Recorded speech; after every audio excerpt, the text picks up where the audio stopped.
Национальном музее Республики Тыва открылась выставка, посвященная ученому, писателю, общественному деятелю Монгушу Бораховичу Кенин-Лопсану. Он третий в мире человек, удостоенный почетного звания «Живое сокровище шаманизма».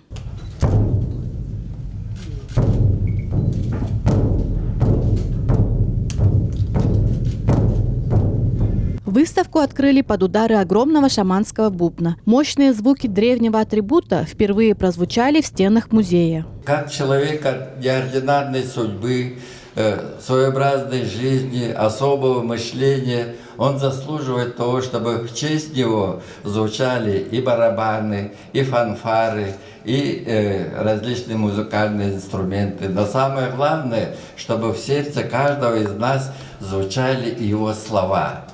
Вот это и есть его прямое личное наследие. Слова, в которых изложены его мысли, его идеи, его видение земли, Тувы, народа, самого себя. И самое главное, слова, через которые он излагал любовь к своему народу. Во всем, и в науке, и в религии, и в своих произведениях. Национальный музей уже приступил к созданию специального тома Монгуш Кенин-Лопсан серии «Жизнь замечательных людей». Монгуш Борахович Кенин-Лопсан внес огромный вклад в изучение фольклора, культуры и традиций тувинского народа. В 1992 году он основал общество тувинских шаманов «Дүнгүр», а в 1993 году возглавил научный центр по изучению тувинского шаманизма. От имени главы Тувы Владислава Ховалыга всех собравшихся приветствовал заместитель председателя правительства Республики Тыва Айдыс Сына. Наследие Кенин-Лопсана в целом является достоянием республики. Его значение для культуры и литературы Тувы сложно переоценить. Каждый народ – это звезда на небосводе, которая освещает путь к знаниям и пониманию жизни, сказал Монгуш Борахович. В этом состоит его завет – двигаться по пути познания и понимания мира, жизни. Под руководством Кенин-Лопсана в Кызыле прошли 2 международных семинара шаманов. Также он выступал по специальным приглашениям с лекциями и докладами в США и в странах Европы. Звание «Живое сокровище шаманизма» ему было присвоено в 1994 году. В первую очередь я очень благодарен дочерям Монгуш Бораховича. Они вот здесь сидят, которые пошли по стопам отца и матери.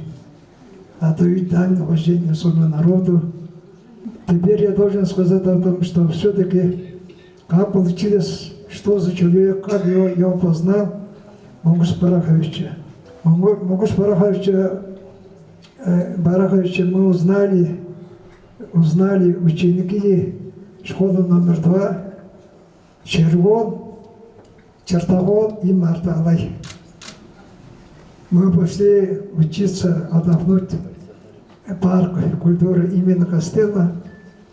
Вдруг видим, сидит такой красивый мужчина за столом. За ним шахматы. Рядом на 2 табуретки. Литературное наследие Монгуша Бораховича – настоящее сокровище для тувинского народа. Смысл и мудрость его произведений неисчерпаемы. Всего было написано около 50 книг. В этих изданиях отражены события истории Тувы и тувинского народа через жизнь и судьбы конкретных людей.